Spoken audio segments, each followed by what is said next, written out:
think they both are. I don't know if they're like sharing this demon spirit or what. It's crazy. She was like, yeah, my friend used to be possessed. I was like, well, she's like, so I believe in that kind of stuff. I was like, all right, well, you know, that's just weird. That's just crazy. And then she was talking about it. I was like, well, I don't know if I want to hang out with you anymore if you say you have like these fucking spirits following around and shit.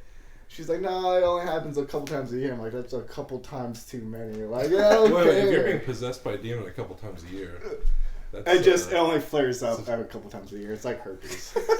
You can't get rid of it. It only shows up every once in a while. It's just like, but yeah. And then we were talking about it. She's like, my friend's having an episode right now. I was like, maybe we should stop talking about it. Then I don't think that helped mocking your evil spirit. Well, and she was like, "Can you help me?" I was like, "What do you want me to do?" She's like, "You talk to someone about Satanism."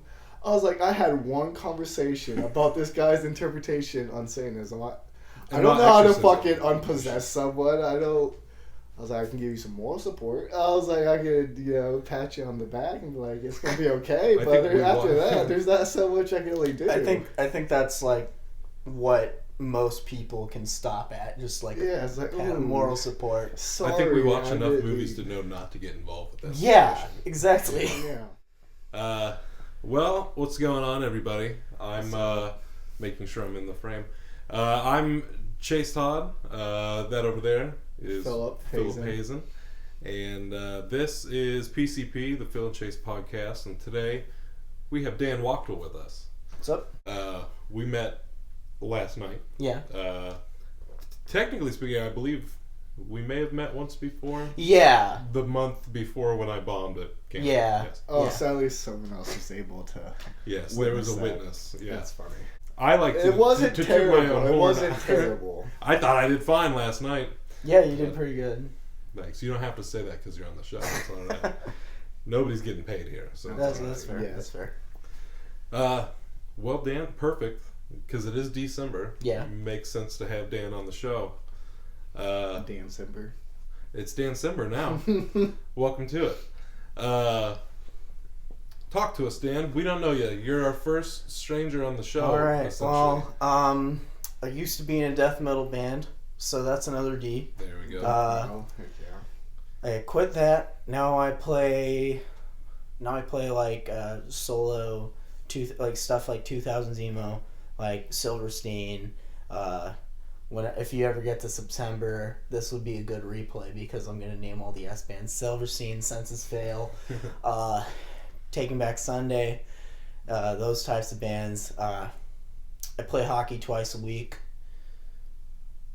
I'm as much of a fan as I can be because I can't watch games, but I'm a huge blues fan and I just like really pay attention to notifications on my phone. See, I'm the same way. Yeah.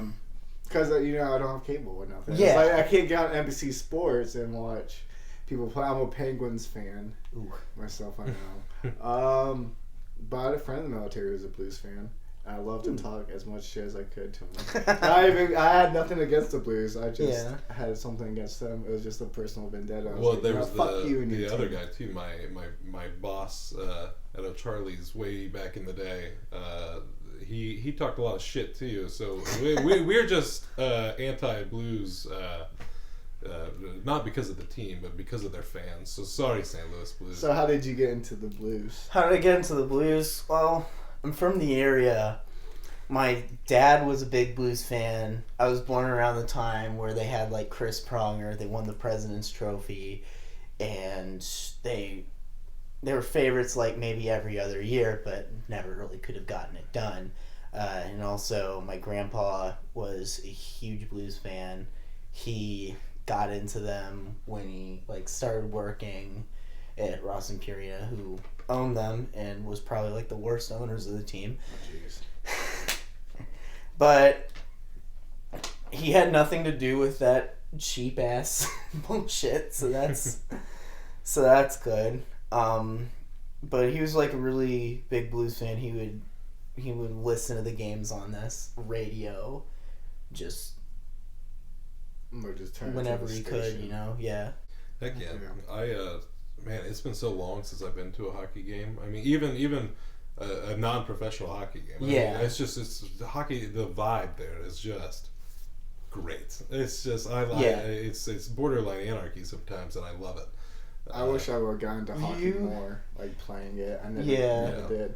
But I mean, it was just it's just one of those underrated sports. I feel like not a lot of people get into hockey like that unless you're like from like a hockey town where they're like, go hockey. Mm-hmm. So like, because I played a lot of soccer and stuff.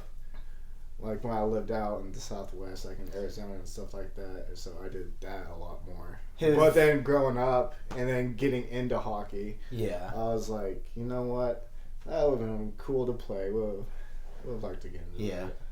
Have either of you been to a Danville Dashers game? I might have went to one like when I first moved here. And that would have been a while ago. Yeah. I want to say the one that I went 12 years ago was probably the U of I's team. Yeah. They're a lot more accessible because they're like right here. Mm-hmm. And I've never really been to a Dashers game, and I need to go, especially because that's where I play hockey.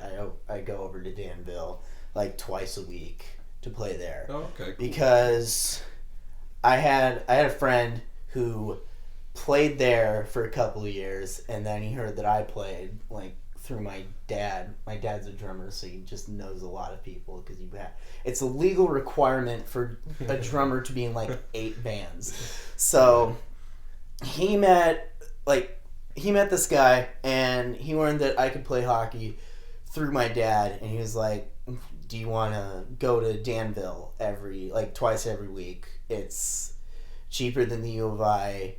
Well, not for, because U of I you go once a week, and then you also don't have to pay as much for gas. Whereas Danville, you pay twice a week, and you have to pay for gas. But it's more worth it because from what I hear, pickup in Champaign is just, if you're not some kid from Schaumburg, you're not gonna get past 2. Or if you're not a goalie or something like that.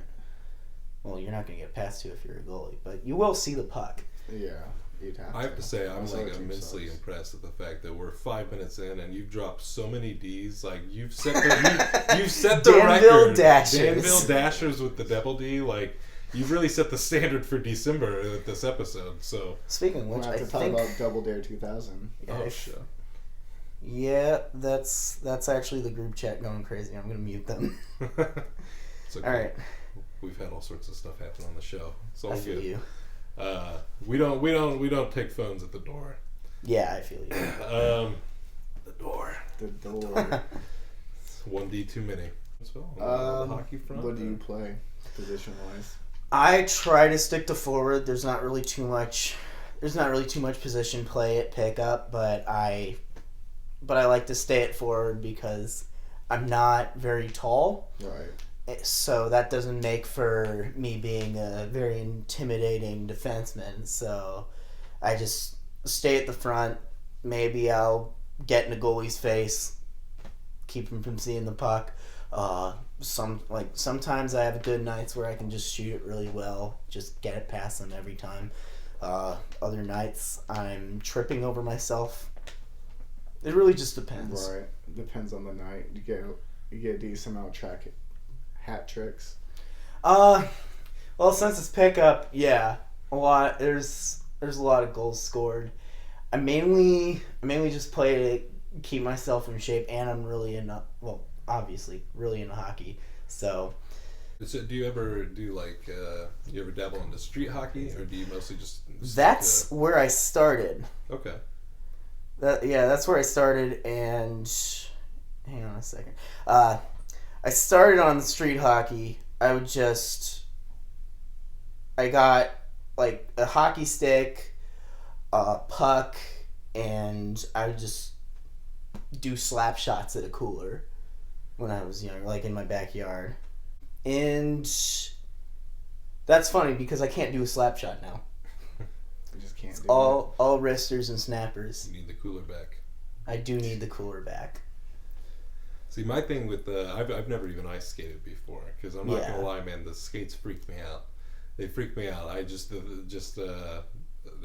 was already in my head, and then I saw Blades of Glory, and then got the neck slit. That's an extreme case, but I mean the fall and like if you had your fingers. It does happen. There was that video going around a couple of years ago of that hockey player guy's throat slit by some blades. I'm trying to think of who that was. It was like a professional I don't think player. I don't think it was. It wasn't the blade. It was the puck hitting his jugular, and then everybody after that just started wearing like the neck guards. Yeah, some people eat some pucks. Yeah, Sidney Crosby. Yeah. But yeah, I would love to play. I don't know. I feel like it's too late for me to try to get into it anymore. Now. Well, I've ice skated and I was pretty natural. The funny thing about that is that in my pickup, there's a lot of people that just got started, but if you follow the sport and you know the rules, they're not going to hate you, and you'll learn. Right. It's all learning. They're the ones who suggest like just get on the ice, get embarrassed. I'm like, I don't think that's the trick. Maybe go watch them, see the pace of play, and just learn how to get used to that. Go to a couple stick and pucks. Depends on where. Just practice by yourself. Get someone to help you out. Give you pointers. And stuff like give that. you pointers. Heck yeah. That's how I learned. I try to look into badminton, and it never seems to be around. Always enjoyed the game, but it's hard to find just like people who just play badminton. I gotcha. You took a turn there. I was like, the fuck turn. Is he talking about? We were talking about hockey. What is he? My bad. We just switched sports. You just like to find a pickup game of badminton. Yeah, honestly. Or pickleball. Pickleball might be. Pickleball. I don't know. Are you familiar with pickleball? Yeah. We would play it in PE. Okay, good. All right. Okay, that's how it is. Yeah. That's how everybody knows pickleball, except for the one goddamn family who named the game after their dog.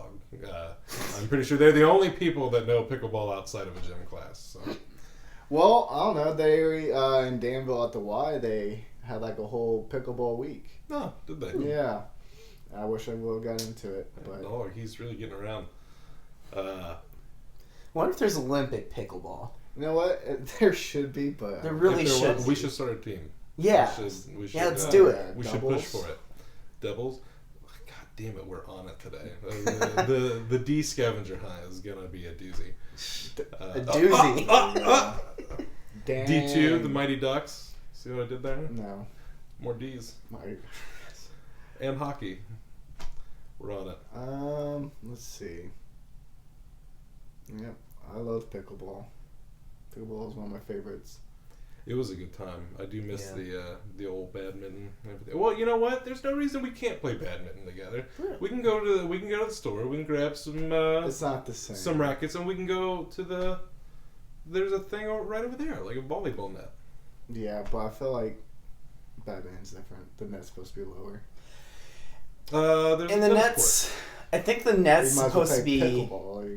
Well, then let's play pickleball. He's just, you can't. The net's also supposed to be like less coarse, so that like the birdie doesn't because the birdie would go through a badminton net, not a badminton net, volleyball net. Yes. And isn't it a sand court too? It is a sand court. Come on, have fun, man. Beach badminton. Beach badminton. That That should be in the Olympics. If we're That's what I'm saying. Olympics. We got plenty of ideas. We're gonna have to write to the Olympics after this. Yeah. Yeah, I don't think they're gonna start. I don't even think tennis is even in the Olympics. Sure. Tennis. I think that professional wrestling should be in the Olympics, like WWE, AEW, stuff like that.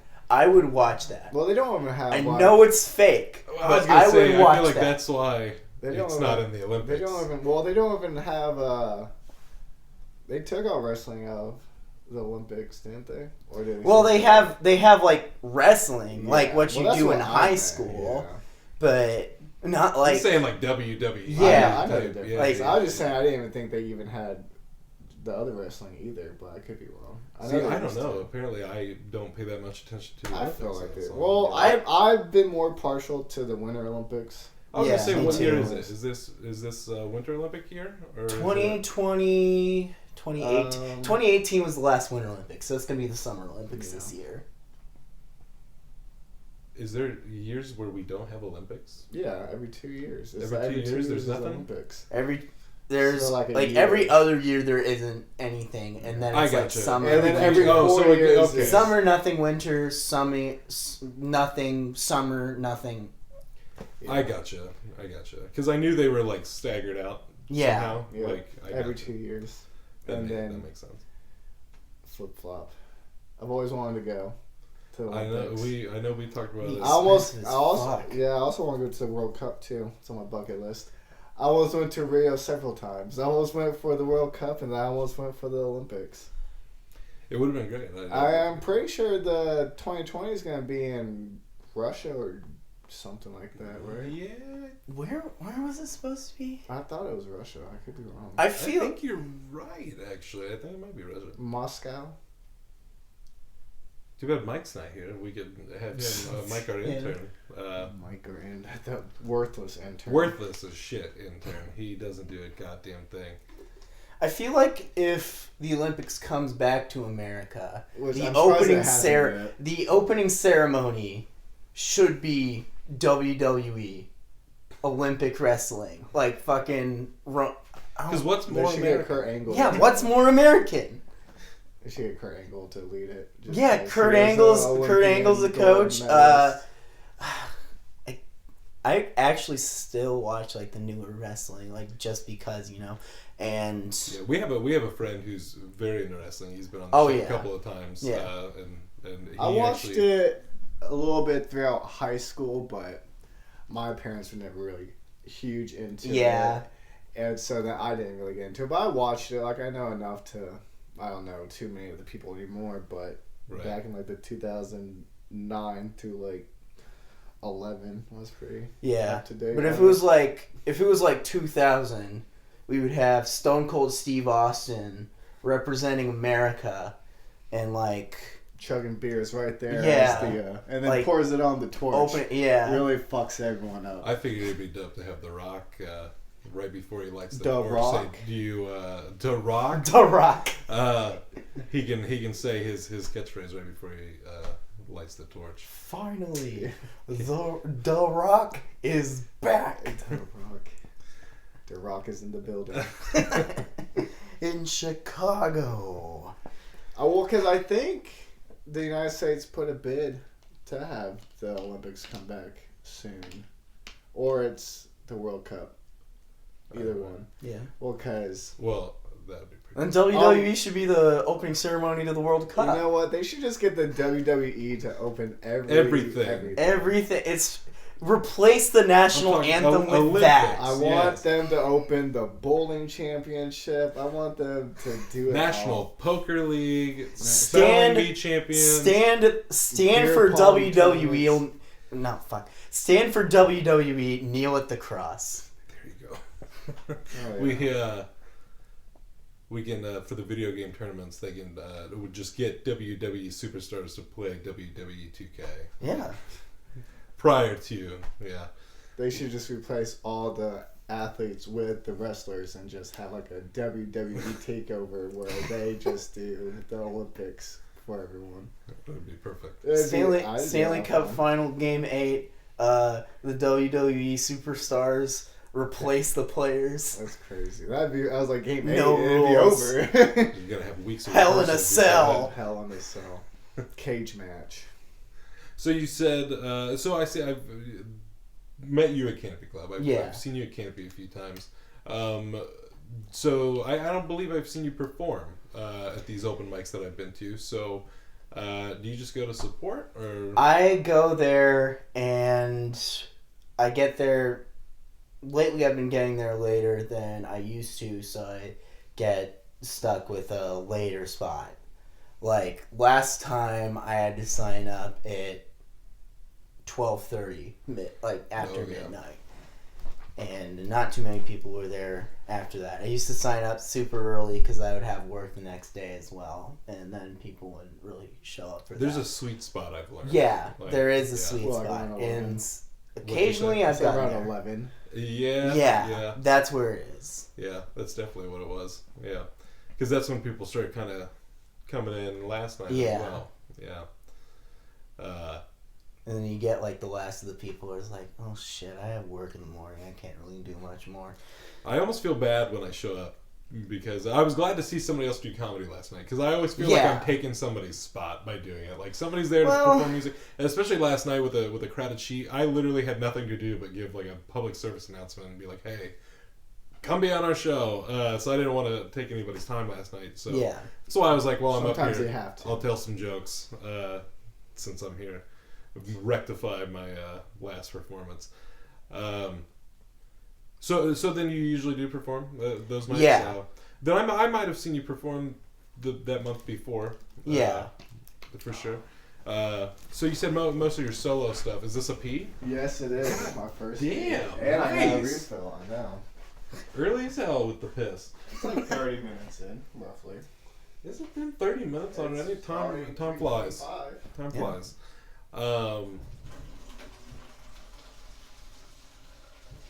You just had to throw off the vibe. What were we talking about, Phil? We just got vibe checked. Canopy Club? Yeah. And you're talking about the sweet spot, taking people's I got it. places. We're back. So you said your solo stuff is mostly like you said like the 2000s. Yeah, 2000s emo, Census Fail, Silverstein. That's more what it's like in Take Back Sunday. For people that like aren't as familiar with what I'm into and what I play, I'd say maybe Fall Out Boy, My Chemical Romance. Although I think when it comes to that for general era, audiences, that's probably for that era of bands, My Chemical Romance is probably like the farthest from what I play in that realm, but it's still similar in a way. I got you. It's like trying to explain anime to somebody and just be like, you know what? Pokemon. Yeah. It's Pokemon, yeah. So usually when you're rocking it up there, is it just you and an electric guitar? Just me and an electric guitar. It used to be acoustic. Then the guy who plays like the show tunes and jazz, Jet, came up to me and he was like, you should play on an electric guitar. And I was like... And he was like giving examples of like the songs that I designated to be acoustic, and I'm just like, man, what are you talking about? But then I went and did it on the more rockin' songs, and I was just like, you know what? Maybe he's right. My tone is shit going through the DI box, but I'm still into it. Hell yeah! Sometimes you gotta roll with it. Yeah, for sure. And I dig that dude. I like watching his performances. Oh yeah, he's really into it. Yeah.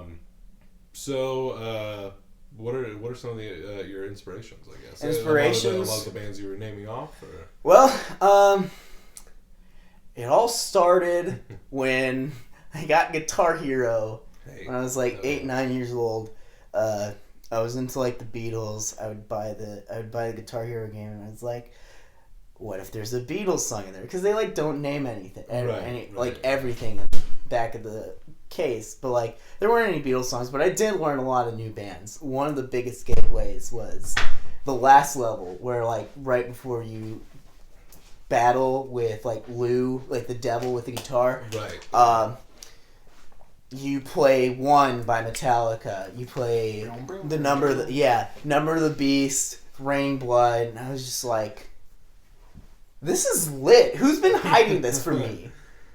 I want to say probably around that time as well. Growing up, my dad mostly had like 80s, 90s rock. And so that was a lot of what I listened to growing up. And then before I was introduced to like VH1 and Fuse like music video blocks in like it was probably 2008. I was very into Rob Zombie and Marilyn Manson and Seether and System of a Down, and I'll still listen to some of those. But 2008 brought a huge shift because Vampire Weekend showed up. alternative indie music became this huge thing, and that's the path I ended up going down. But yeah, I definitely hear what you're saying with the Guitar Hero. We've been talking about Guitar Hero like all week. I feel like it keeps getting brought up. And that doesn't start with a D. What the fuck is going on here? The Guitar Hero games. And it's I love the Guitar Hero. I'm usually like, I'm not great at a lot of video games. Yeah. But I am a Guitar Hero. I fucking love Guitar Hero, and they fucked me. Yes, you Guitar Hero team at whatever the fuck they are. Square Enix, Activision. Sorry, Square Enix. Yeah, what the fuck, guys? Pay the royalties and get Guitar Hero Live back on track. I was so pissed off about that. They took all the songs away. They had hundreds and hundreds of songs available on like an online, like they called it Guitar Hero TV. The actual like game itself, the story mode, was like maybe like 20 songs of varying degrees. Not as fun as hundreds and hundreds of 24-hour blocks of music. And they discontinued it like right when I got a PlayStation again. I was like, you gotta be shitting me. I do remember... You bastards. I do remember them having Strife by Trivium, which was like one of my most favorite bands as a teen. And I was halfway tempted to get the game, but I just kept hearing that it was not a good game. And Guitar Hero Live. Yeah. And the song that was on it wasn't really like the good enough one. Well, they also changed out the controller too. Yeah, they did, and that's why a lot of people didn't go over to it. Oh yeah. I grew accustomed to it very quickly, and I actually ended up enjoying it a lot more. I think when I jumped back and tried to play the color coded one, it was so weird to me to not have to like press the up and down and everything and do the power chords and everything. I enjoyed it, and it's a real bummer that not enough people enjoyed it to keep it alive. Because now I don't know if they're ever going to do another one. I don't know if they're ever going to make another Guitar Hero. I have a feeling you bring back the original controller, and I know you aren't like into that anymore. But I could get behind it. Yeah, bring back the original controller. Just go for a nostalgia kick. People will be into it. That's true. Give it some time. Yeah. Give it some time. Nostalgia. Look, Disney's got an empire right now. Because of nostalgia, so they know what's going on. Guitar Hero. Disney can buy Guitar Hero. I was about to say, Disney, hook us up with Guitar Hero. Yeah. They're buying everything else. I might as well fucking buy that. That's what I'm saying. Hey, I told you before. I'll say it again. I ain't bitching. I'll let Disney. As long as they're gonna keep making all the shit I love, just don't cross me, Disney, and we won't have any problem. They probably will. There's no the type to do it. That mouse, he doesn't. They will. That fucking mouse. We're gonna get, like John said a few episodes ago, we're gonna get a fucking cease and desist letter. They're gonna be like, please quit trying to promote us. We want nothing to do with you. But you own Fox now. Come on. There's a page on Facebook called I Hate Stuart Little with like all these fucking statuses. I love Stuart Little. All these fucking statuses talking shit about Stuart Little, right? I hated the fucking cat. Piece of shit.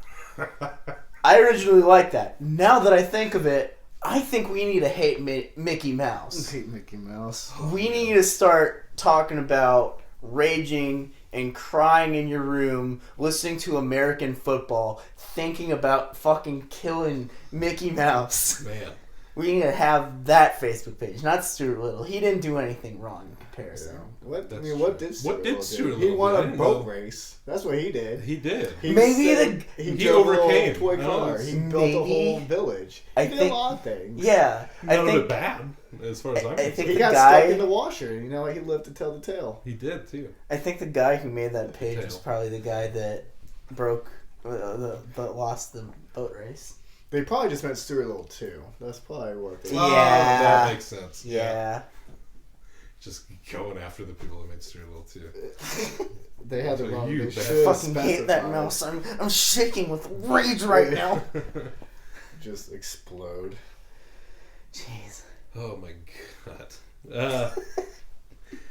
So I know I mentioned last night. When we first started D-Cember, the initial idea for the month's theme was Depression December. Okay. To get into some darker stuff in the month. 'Tis the season for seasonal depression. We're trying to make it festive, so we'll talk about seasonal depression rather than just depression. Anybody want to start? On seasonal depression? Yeah. Or depression in general. And well, I guess, seasonal depression it's weird.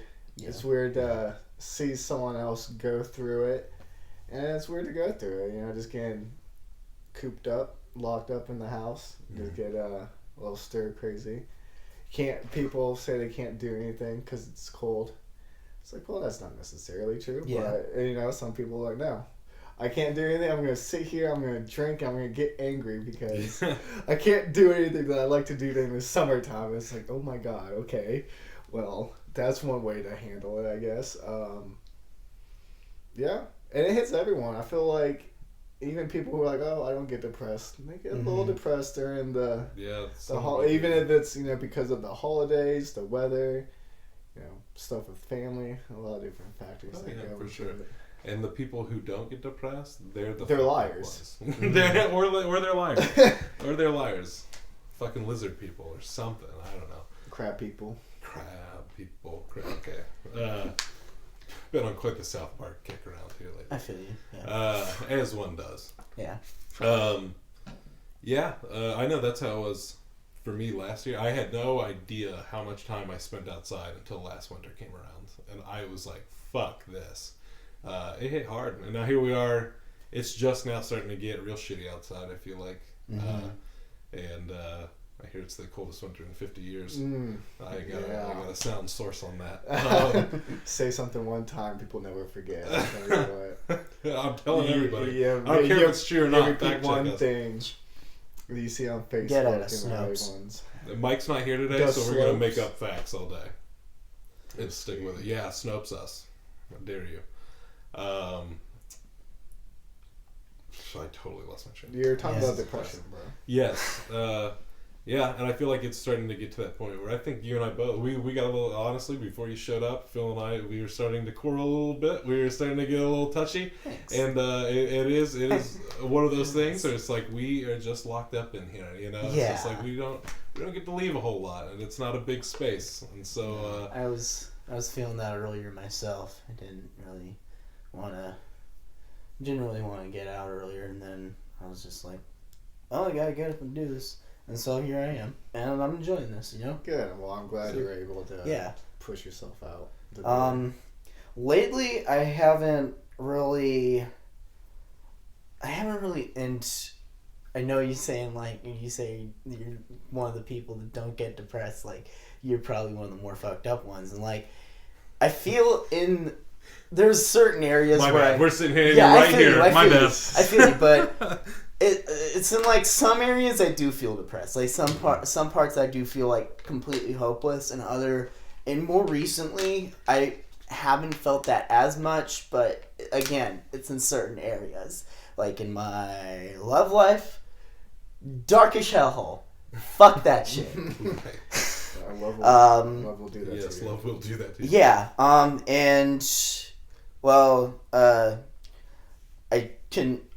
I found a way to continue being active during the winter, especially because I play hockey, and that really helps out.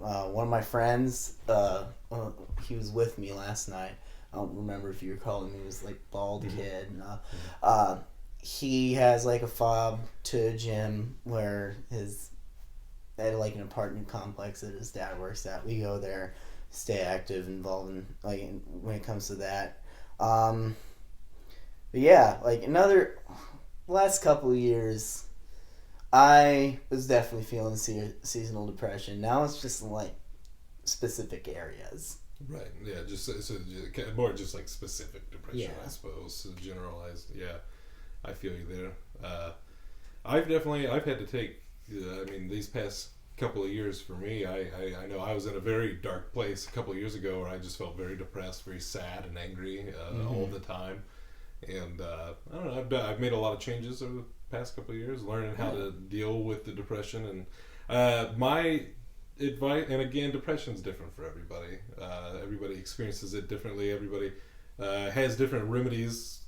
So some things will work for other people that don't work for others. But for me personally, I think something that a lot of people do is they fight their depression. Yeah.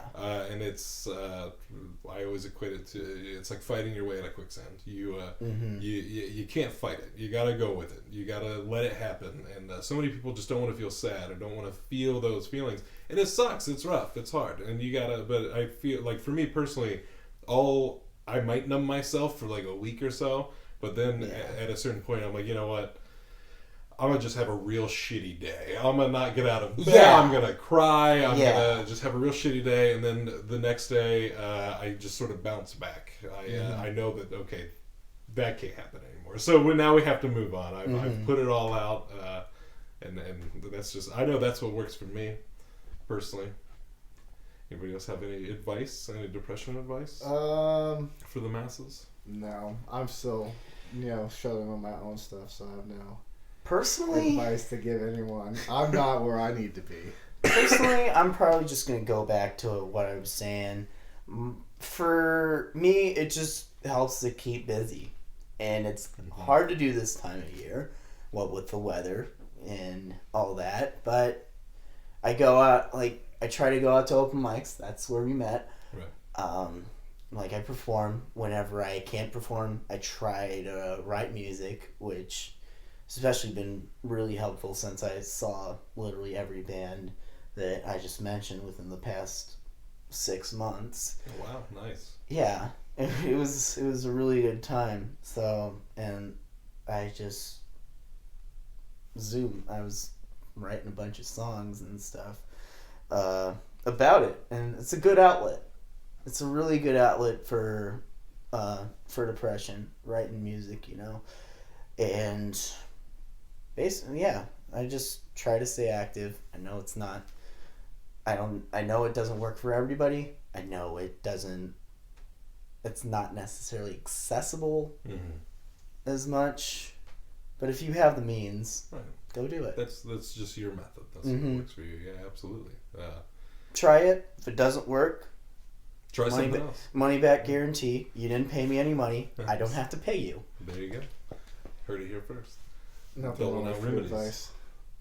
Take it or leave it. Take it or leave it. Yeah. The best kind of advice. Man, definitely thought I'd have more to say on depression. But me too. But it's a depressing topic. And it's like you just don't want to get into it on a more comedy-based show. It's a good thing. It's a good thing that I listened to the music that I did listen to when I was super depressed. Before I came here, I was listening to the Amity Affliction, Beartooth, and Trivium, and kind of brought me back to those times. But I remember that I'm not like that anymore. Not saying that it's a bad thing to be like that, but I guess I know. A few episodes now we've talked about me crying at movies and whatnot. Yeah. And for me personally, I know a lot of people, their approach when they feel sad is I'm going to watch a comedy or something. And that's not for me. Not for me. I don't want to see other fucking people be happy while I'm sad. That's not what I want. And so I'll put in the saddest shit I can find, cry it out with Ryan Gosling or who have you, get a little Leo cry in there. Ooh, fuck. You take your pick. Inception, Shutter Island. DiCaprio starts crying. Not a dry eye in the town. What's Eating Gilbert Grape? I'm telling you. He cried pretty hard in that movie. I'm gonna cry right now. Think about it. You should. Excuse me. Revolutionary Road. That was a good cry. Oh my God, DiCaprio. Hey, no, there's another one. Brian's Song. Brian's Song? Is that what you just said? I don't remember what it was called, but it's the movie about the football player who got cancer that was absolutely incurable. It's a really old movie, but it's really sad. Is DiCaprio or is it? It's a 60s old. Oh, but it is a really good movie. It's a really sad movie. I don't know. I don't remember if it's Brian's Song or. I don't know. Never even heard of it. Yeah, that's a new one. But it's a sad one. Yeah, it's really sad. The list of sad movies. And they actually talked about the story behind it before a football game on Thanksgiving when I was around my family. My mom was just I can't watch that. I hate sports. Hate sports movies. Sports movies. I can't get through that without crying. It's a good movie. Love a good rousing sports movie. I'm not a big sports guy, but I do love a good sports movie. Oh yeah, I was just thinking about that before I came here. There's so many people I know who just can't stand sports, but when the sports movie's on, they're just into it. Something about it I love. Yeah. So especially for the me, motivation. Baseball movies. Yeah. The motivation comes from because we both love fighting movies a lot. Yeah. For sure. And you want to talk about motivation? Absolutely. Like every time I see one of those movies, I'm like, I'm gonna hit the gym. I'm gonna be Mark Wahlberg in The Fighter. I went right in the rain after I watched Creed. You Doug Glatt. Hell yeah. Except I got my ass handed to me last hockey fight I was in. You can't win them all. You can't win them all, except I never won them all. But there's a good Not hockey even close. movie for you, Goon. Goon's a good one. I have not seen the sequel. I have not seen Last of the It's Influence. It's not very good. That's how I feel about most sequels. Yeah. When movies like that get sequels, I'm like, you should just fucking left the shit. Yeah. Don't even try to touch it. Yeah, like you ended with like it wasn't like a happy ending, but it was a fulfilling ending. Yeah. Well, it wasn't too terrible. Shouldn't really add on to that. He did shatter his ankle, but you know that he won the fight. You know that he moved on to have a great career. Right. Why add to that? Yeah, he won the girl. Yeah. She didn't want to cheat anymore because of him. Yeah. So sweet. I was like, that's nice. That makes someone want Slapshot's another good one. I never finished it. I started it. It's a long ass movie. Or maybe I did finish it. Such a long movie. You said a long movie? It's a really long movie. Really? Slapshot's a long movie. I don't. For that era, shit was like Infinity War. Gotcha. It was pretty damn. It was like 1977, 2-hour long movie. Is Slapshot that old too? My goodness. 1977. Yes, it's as old as Star Wars. I think the only hockey movies that I have seen are the Mighty Ducks. That's sad. Well, I probably say saw I've Miracle at some point. Miracle's a good one. But I was too young to really feel that. That's how I feel with Star Wars. Yeah. Like I just started like rewatching those. I'm so glad we got back to Star Wars. Even you didn't lie to anybody, Phil. I even watched the prequel trilogy, which I'll admit I do like episode 3. That was a good one. You know what? We have actually been marathoning the movies. In preparation for episode 9. We are currently 5 movies in. We have watched the prequels. We have watched Solo. We have watched Rogue One, and now we're just getting ready to start the original trilogy. A lot of people shit on Phantom Menace. Yeah. A lot of people shit on Star Wars in general. I think if they would have not done Jar Jar Binks, it wouldn't have been as bad. Then, of course, the acting wasn't as great either, even though there's like some really good actors in that too. Yeah. Like Liam Neeson. Ewan McGregor is not fantastic as Obi-Wan either, which throws me off because everybody loves him. But as I'm watching it, I'm like, Ewan McGregor is such a great actor, and he's so like wooden in these Star Wars movies. I feel like he grew into the role. Definitely. He wasn't as prepared during the Phantom Menace.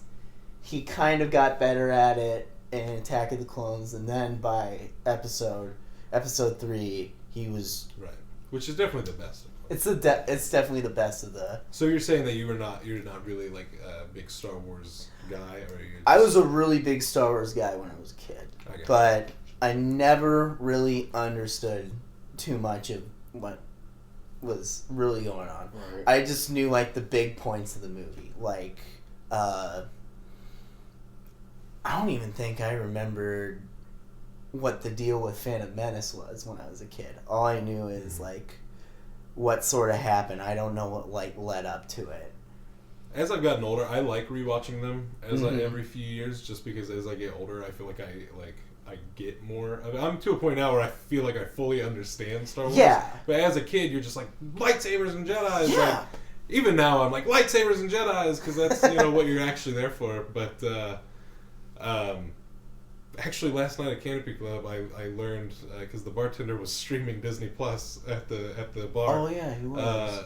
I actually learned that I don't believe I have ever seen The Empire Strikes Back in its entirety, which actually blew me away. I think I've seen bits and pieces of it, but never Some actually people's seen it. favorite.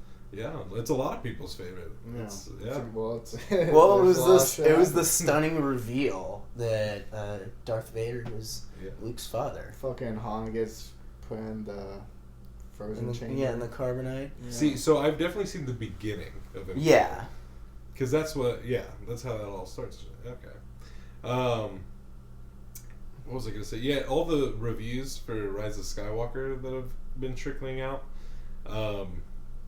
so basically, a lot of them are just like, it's a lot. I saw that specific review so many times, they were like, it's a lot.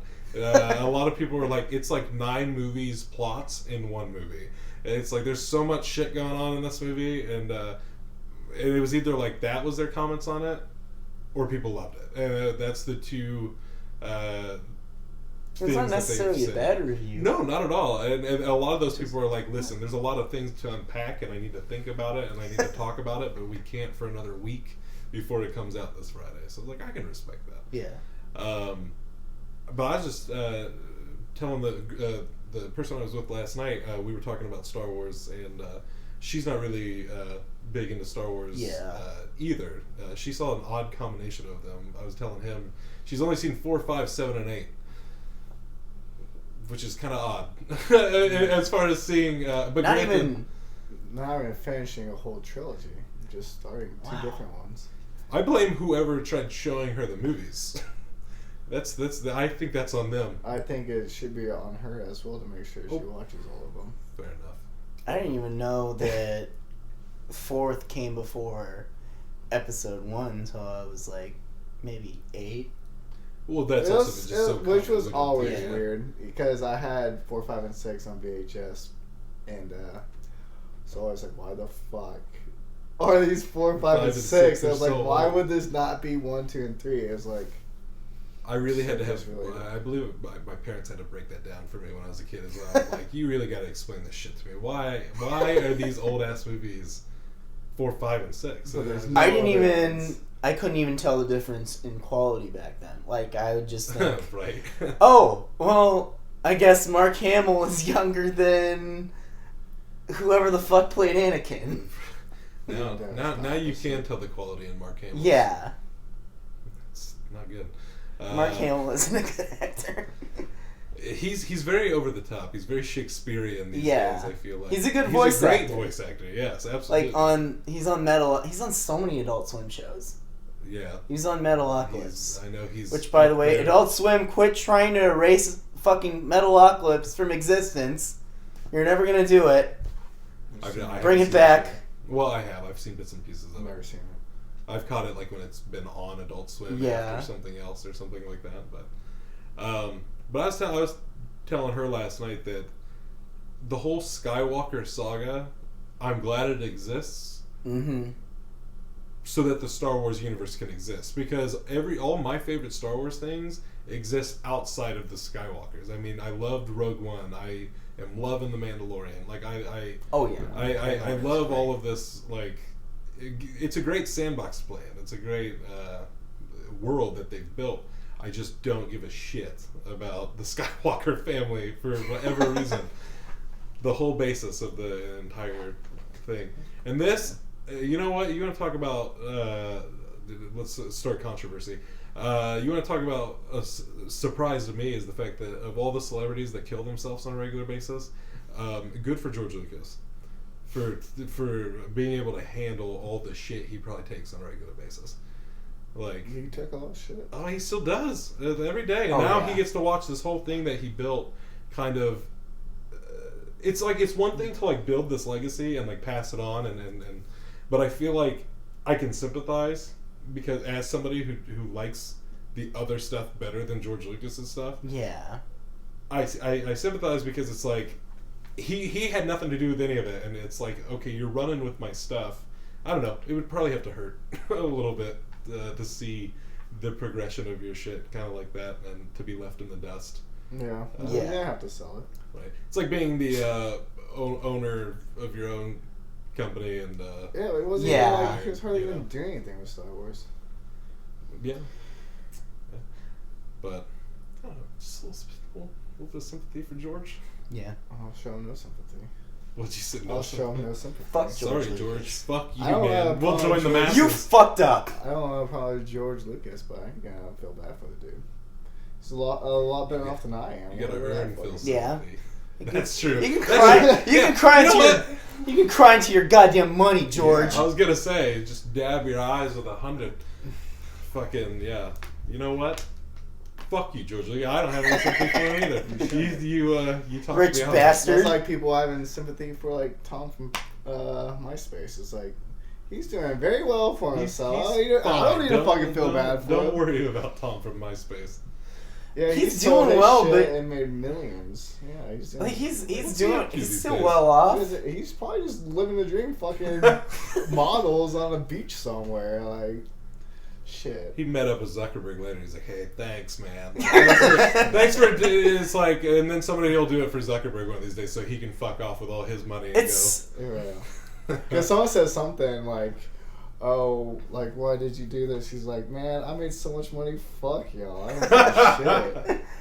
I feel like it's already sort of starting, but the DIY scene, DIY music scene, is really keeping Facebook alive. alive. Yeah, because I'd add on that and just say the arts scene in general. yeah, I know so many artists on Facebook, and they just stay there on Facebook because it's way easier to make a connection there. Whereas like Instagram, maybe you meet somebody and you follow them, they don't follow back, and then you message them like, "Oh, I'm not following you. Why should I listen to you?" Whereas Facebook, you're like either you're either friends with them or you're not friends with them, and so you're like maybe just reach out to somebody you met like after just one gig and be like, "Hey, what's a good place to do a gig in Southern California?" That's one of the people that I don't Or you can do it the really hard way and have no social media presence except for Snapchat and just go to the Canopy Club every now and then and tell people that, hey, we need guests for our show, and hope that guests, and friends and family. That's us. That's right. Yeah. That is us. if you don't have but like nowadays, if you're like a musician, you have to strike a record deal if you don't want to use social media, which even that's hard. Like there's a lot of people that I know in the scene that Another one. I told you it's gonna happen twice. I said You did. before the show started. yeah, there's a lot of people in the scene that say, "I'm taking a break from social media because like reasons and stuff," and then like maybe like 2 or 3 days later is like, "Well, can't network with anybody. Back on here." I will admit that today I started to feel weak. I started to be like, maybe we should do social media. It'd be so much easier. Fuck it. I'm not worried about it. It's still working out very well in our favor without it, and I think we can continue to grow without it. Yeah. I'm trying to just prove a point at this point. I'm just being stubborn as fuck at this point. I feel But you. I think it's about that time. We're gonna have to drop this top 5 on Phil. All right. He never knows what they are. This is more my thing than his. I just drop the top 5 on him every week, and he's got to give a top 5. We were talking about the sad stuff earlier, the depression stuff. I'm thinking top 5 tearjerkers, like top 5 sad movies, or maybe perhaps top 5 movies that have made him cry personally. All right. Any thoughts? What do you think? Any other top 5 ideas? Top 5. Top 5 ways you can be depressed? I don't know. That's a good one, actually. Top 5, your heart fucking sinks into your stomach. Like, incidents that do that.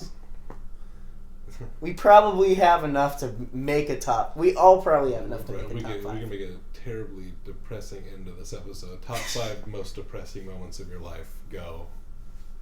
It's just be fair, and then we'll just add. Number 5. This is the last episode. Of number 5. I listened to Departure by Trivium and made me even more sad. I'm trying to think. Something happened not too long. Oh, I saw Queen and Slim in theaters and cried both times. And the first time it caught me so off guard. That's the second time it's happened in theaters this year, where I got so caught off guard by a movie making me cry that I'm sitting there like. Oh shit! Like I'm, the one white boy in the theater that's just like about to bawl my eyes out at the end of Queen. Yeah. The last one before that was the Peanut Butter Falcon with Shia LaBeouf. It's like somebody turned on a faucet. It's just like I wasn't like crying. My eyes just immediately just started just pouring water. I'm like, what the fuck kind of cry is this? I've never experienced this before in my life. Like my eyes just started pouring water instantly, and it was over nothing. Essentially, it wasn't even that sad of a movie. I was just like, oh, okay. That's probably why there are some bands that I can't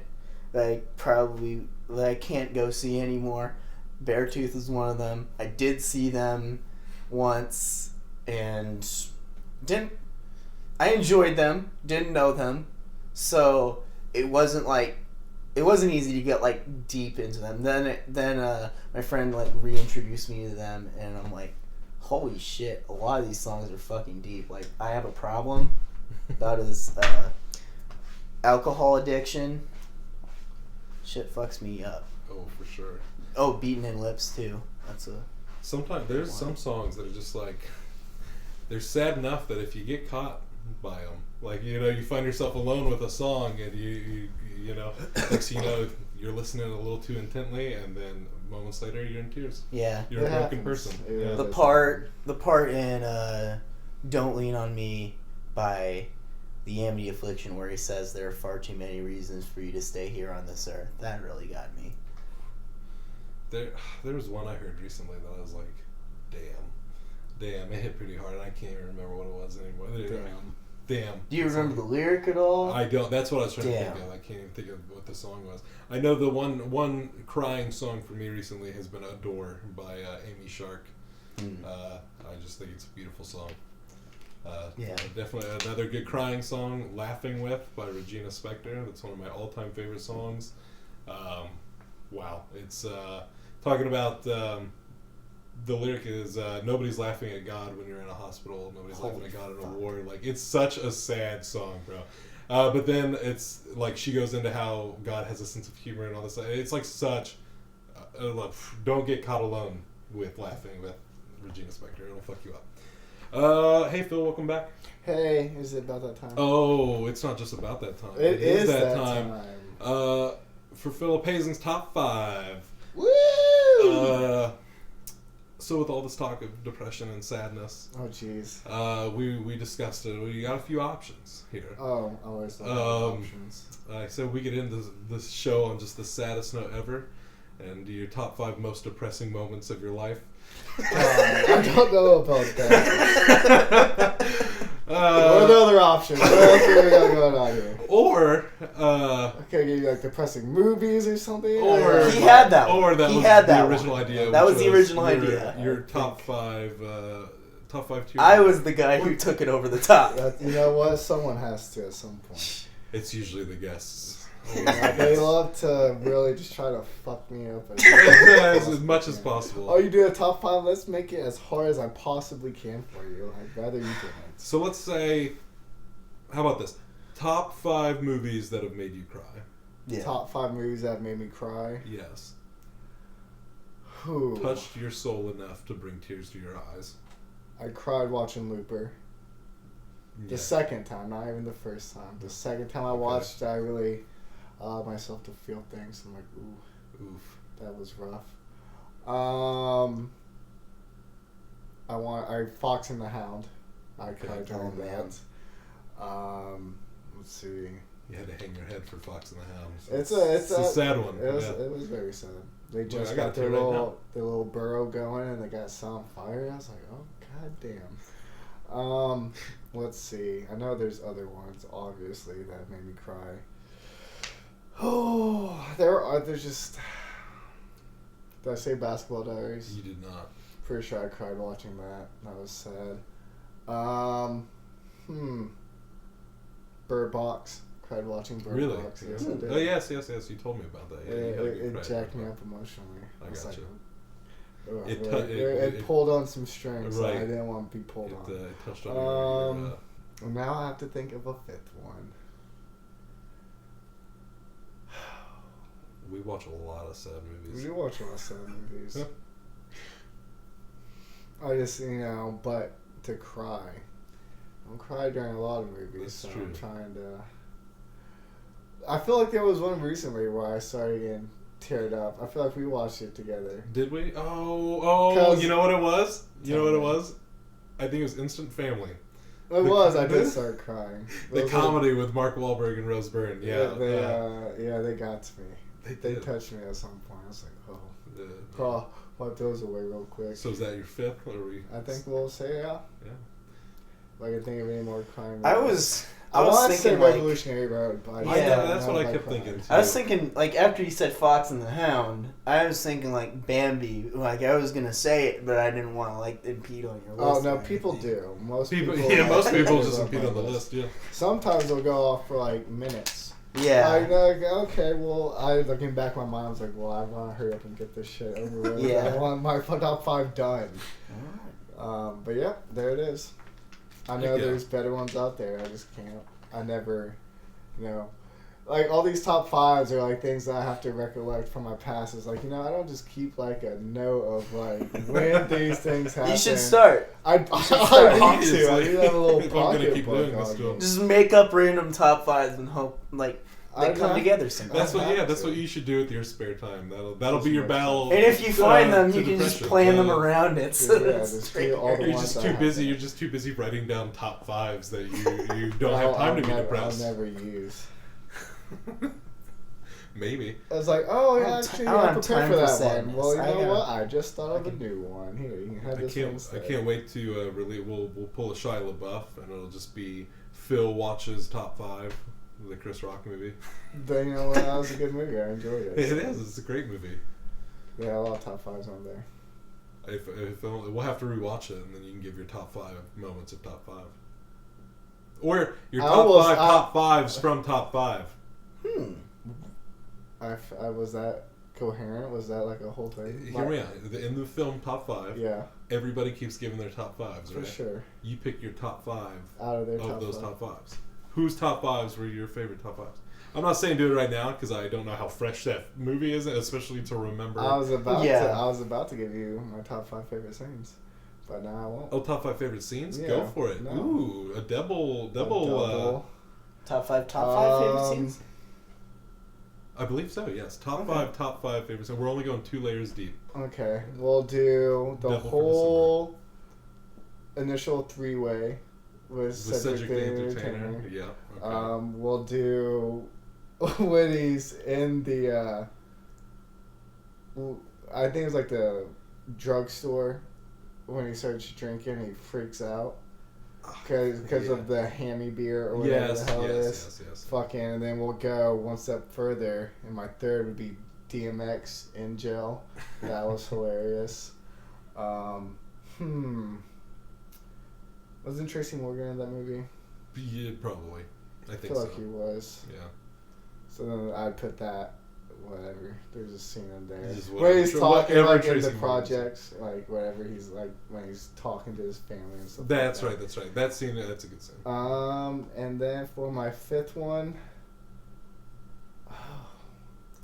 I might just say his little clips of his prior movies. Yeah. Have you even seen this movie? I don't think I have. It's funny. It is. It's a good one. I recommend it. Can be a little heartfelt at times too. It's a good one. Great. Devil top 5. Because that was the one where Durs had to shit up his ass, right? I'm not wrong about that. Yes. Yes. Yes. He was into that weird fetish. Yes, I believe that's the movie. Yeah, because it was the other chick that was talking about it. It was just oh my god, weird. And I was like, And it just shows it plays out. Just like, you know what? It was innocent, and then it got weird. And it wasn't. He's ready to get pegged. Well, on that note. On that note. On pegging, we'll end this. I believe we've hit our time. Well, Dan, thanks for being here. Thanks for having me. This is Dan Wachtel. What did you say, Dan the Man? Over there? Yeah. Old Double Dan 2000. Double Dan. Well, we could do this all day. We got D's for days. Thank you, Dan, for being here.